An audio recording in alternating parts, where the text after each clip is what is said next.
Как определить нарцисса? Вот представьте, вы общаетесь с человеком, и в какой-то момент у вас возникает мысль: слушайте, а что-то он так себя ведет, похоже, у него есть какие-то нарциссические черты. В такой ситуации у вас есть два пути, как вы можете поступить. Вы можете начать анализировать поведение человека и опираться на определенные критерии. У меня на канале есть видео, где я рассказываю о том, как по определенным критериям, которые я беру из классификации болезней различных, определять тот или иной тип нарциссизма. Но для этого необходимо, во-первых, иметь достаточно холодный разум, то есть вы к этому человеку должны относиться достаточно непредвзято. Во-вторых, вам важно какое-то достаточно большое время с ним провести в общении. Вам нужно накопить информацию о нем.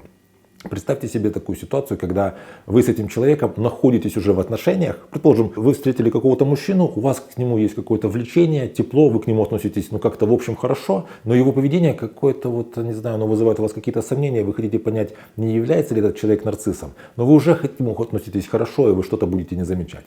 Либо, скажем, это какая-то сотрудница пришла на работу, у вас сразу какие-то искры между вами, она вам не нравится, у вас к ней плохое отношение, и вам хочется понять, нарцисс она или нет, но вы же к ней плохо относитесь уже. И вы из-за этого будете видеть в ней даже то, чего в ней нет. Меня зовут Евгений Масеев, я психиатр и психотерапевт. И сегодня я как раз таки вам расскажу, как определить нарцисса в общении, опираясь на свое эмоциональное состояние, чтобы ваши эмоции вам не мешали аналитически его определять, а наоборот помогли вам понять, что это человек с нарциссическими чертами. Если вам эта тема интересна, обязательно ставьте лайк под этим видео, подписывайтесь на мой канал, и мы начинаем. Я всегда говорю в своих видео, что если вы находитесь в отношениях с нарциссом, вам нужно возвращать фокус внимания к себе, потому что вот жертвы нарциссов постоянно думают о том, что там происходит с тем человеком. Какой это нарцисс, нарцисс это или не нарцисс, какая-то начинается классификация его, там, не знаю, какая-то попытки что-то с ним там сделать, и в этот момент ты не чувствуешь себя и не понимаешь, что происходит с тобой. Поэтому эмоции как фактор, который мешает вам анализировать о том, что происходит с нарциссом, мы превращаем в фактор, который помогает вам чувствовать себя. Мы с вами сегодня разберем два типа нарциссов. Это грандиозные и скрытые. На самом деле у меня на канале есть видео 4 типа нарциссов, там где я говорю о том, какие они существуют в рамках нарциссического расстройства личности. Но чаще всего мы сталкиваемся с вот этими двумя типами. Это грандиозный и скрытый нарцисс. Такой Наполеон, который, в общем, блистательный, замечательный, и собирает себе свиту из людей, которые должны им восхищаться. И скрытый нарцисс — это такой страдалец с основным нарциссическим ресурсом, который является жалость. Он питается тем, что люди его жалеют, и вот он из этого увеличивает свои страдания, чтобы этими страданиями как-то, что ли, кичиться. Так вот, что же происходит с вами, если вы находитесь рядом с одним из этих двух людей? Как вы будете себя вести и что вы будете чувствовать, если вы оказались рядом с человеком, у которого есть грандиозные нарциссические черты?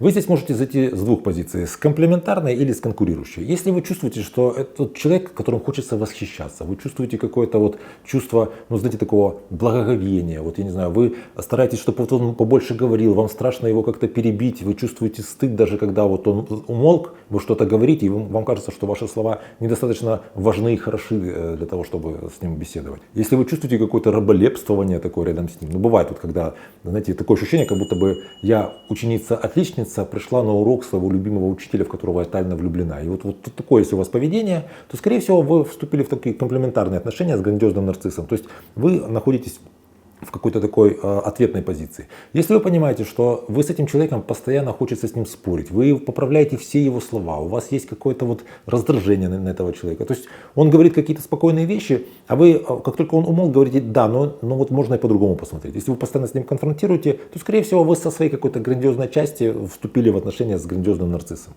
Если же это нарцисс скрытый, то есть человек, который постоянно жалуется, вы можете также здесь зайти с двух сторон. Это может быть комплементарной такой ваша позиция. То есть он жалуется, как маленький ребеночек, а вы его успокаиваете, как мамочка. То есть вот ему все плохо, его никто не понимает, меня на работе не понимают, там бывшая жена со мной не разговаривает, там еще чего-то, вот он жалуется, а вы все его успокаиваете, такой бедный ты милашка и бедняжка. В такой ситуации вы находитесь вот в этой комплементарной позиции.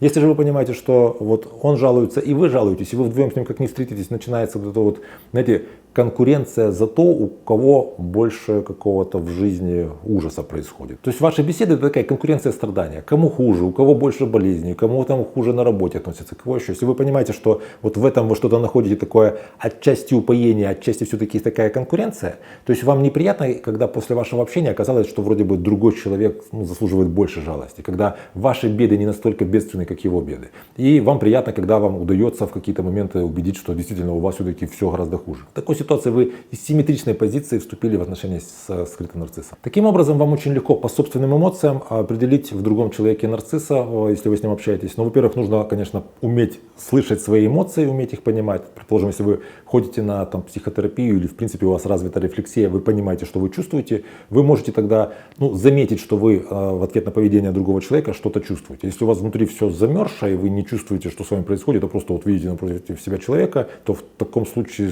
сложно вообще что-то анализировать. Вторая важная вещь — это вы должны знать, какие у вас есть психологические особенности. Если вы склонны к тому, чтобы жалеть других людей, и вот с этим человеком как-то вот так все сложилось, вы его жалеете, а он такой прямо вот хорошенький сыночек, то, возможно, это скрытый нарцисс, а вы находитесь с ним в этой вот комплементарной позиции. Если вы про себя знаете, что как только вы оказываетесь в новом коллективе, и там кто-то начинает перетягивать дело на себя, вы вот на это дело включаетесь, то вы можете понимать, что да, у вас есть определенные нарциссические черты ваши, которые включаются на проявление другого человека, когда он пытается как-то вот, так сказать, доминировать. Напишите, пожалуйста, в комментариях, что вы чувствуете, когда находитесь в отношениях с нарциссом. То есть не о чем вы думаете, не как происходит ваши с ним отношения, не как вы страдаете, а что вы чувствуете. Что происходит на вашем эмоциональном уровне, когда вы находитесь в отношениях с нарциссом. Если у вас, конечно, был опыт общения с таким человеком. Если вам эта тема понравилась, обязательно поставьте лайк, я вам буду очень благодарен. Подпишитесь на мой канал, если вы еще не подписались. Поделитесь этим видео в своих соцсетях. Берегите себя и своих близких, и до встречи в следующих выпусках.